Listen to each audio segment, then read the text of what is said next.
In today's episode, we are going to talk about why interaction actually matter and why you have to forget all the stuff that you've been reading online or hearing on different podcasts that, well, you have to make it happen in order to just create this passive income.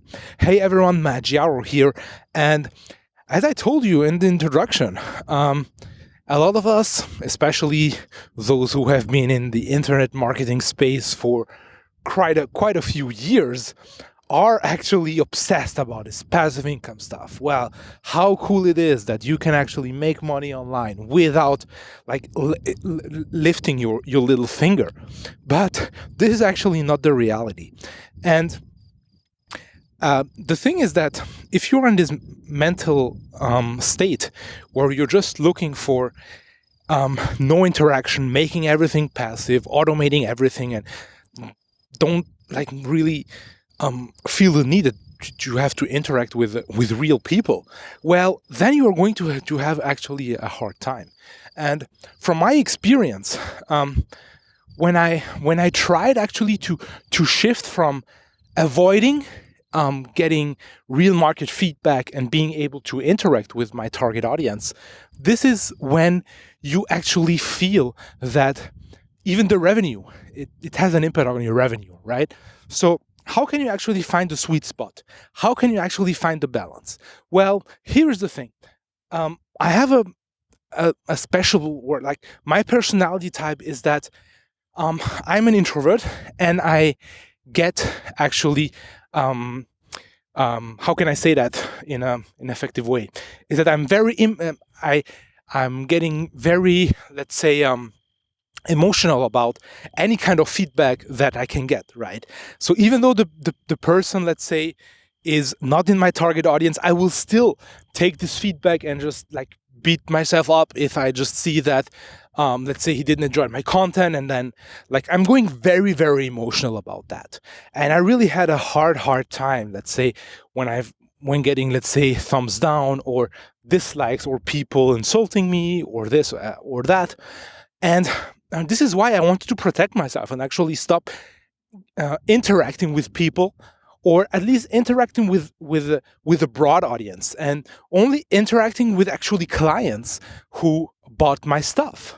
And this, as everything that I'm telling you, is that you have to actually find the sweet spot. So this could be a way in order to just keep pushing forward and just doing your stuff, because the fact is, if I'm getting impacted by, let's say, a negative comment or just any kind of negative stuff, it impacts actually my output, and I want to preserve actually my let's say my emotions in order to just being able to get to getting off track just by a random dude on the internet who may not be even in my target audience, just being able to throw his frustration upon me. You see what I mean? So, with that being said, it's important, especially in the beginning, to really interact with the people that are in your target audience, or even creators that are in the same business as you. Why? Because this will actually get the temperature of the kind of ecosystem that you want to be a part of, right? And this is why it's so important, because as entrepreneurs and as content creators, sometimes we like to live in a vacuum. We like to actually make things up in our head and just think that, well, we are the smartest person on the world, and we are going just to, the next product that I'm going to launch will be epic, or the next video that I'm going to create is going to be like the best thing ever, so on and so forth. But those are just ideas, right? We need to get market feedback. We need to see how actually our ideas resonate with the market. We need to see if the assumptions that we are making are actually correct, right?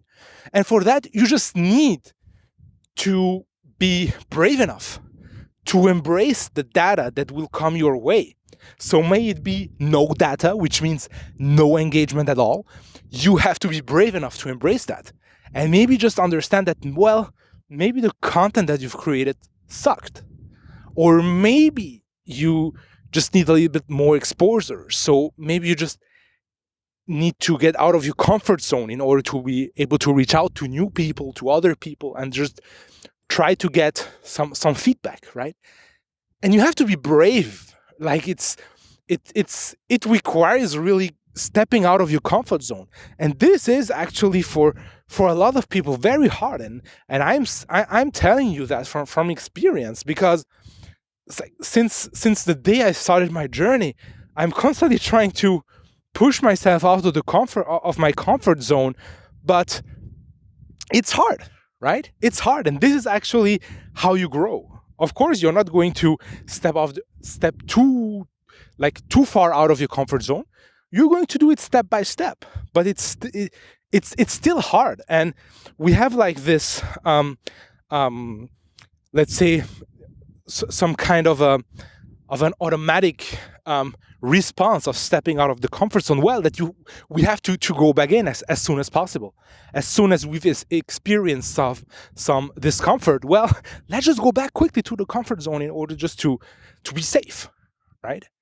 And this is why interactions at the beginning, especially at the beginning, and of course, the more you are going, let's say, to be successful, the more you're going to get emails, feedback from others. I was also at one point, I was also a little bit, let's say, how can I say that? I was a little bit disgusted maybe by people who were just trying to sucking out my time for free without really respecting me. This is why sometimes also I avoided to actually interact with people, because when you're also too kind with others, and when people see that, well, this guy's actually responding every time that I'm sending him an email, this guy is giving me free advice, and he doesn't seem actually to be in business, because everything he's doing it for free. Well, then at one time you also don't really earn the respect from other people, right? So you really have to find the right spot, and it all depends in the environment that you are actually in, right? Because when I put that into perspective, like what I'm talking here is like an experience, and actually things that I've experienced 10 years ago, right? So 10 years ago, depending on which market you were in, like people maybe at then were just upset when you just told them, well, I have a coaching program, or I have an online course if you want to actually know everything about the stuff that I'm teaching, right? And then people were just like going crazy. Today, it's way easier just and maybe you will have some people who actually reach out to you and tell you, well, give me the link of your online course. This wasn't the case 10, 15 years ago, right? So you really have to put all the things into perspective. And really the main point here is, don't try to avoid market feedback. Market feedback is extremely important, but you have to find the right boundaries that works for you, that work for your personality type, and that also works in the market that you're actually in, right? Because every market is different. So I'm not saying don't be kind to people. I'm not saying to don't give valuable advice for free. I'm just telling you, be extremely cautious on how to approach this. But the most important thing is that you need to get interactions. Don't try to avoid interactions, because maybe they may make you feel a little bit uncomfortable, but you really just have to grow outside the scope and really just take it for what it is. It's just market feedback about, let's say, a big idea. It's just a market feedback about a content that you created, and everything is a test, and everything is actually an opportunity to make things better. So with that being said, if you appreciate this episode, don't forget to subscribe. Also, be sure to check out everything that I'm going to mention in the description. If you want to work with me, if you need some help when it comes to your business, I'm going to leave everything in the description down below. And with that being said, I see you guys in the next one.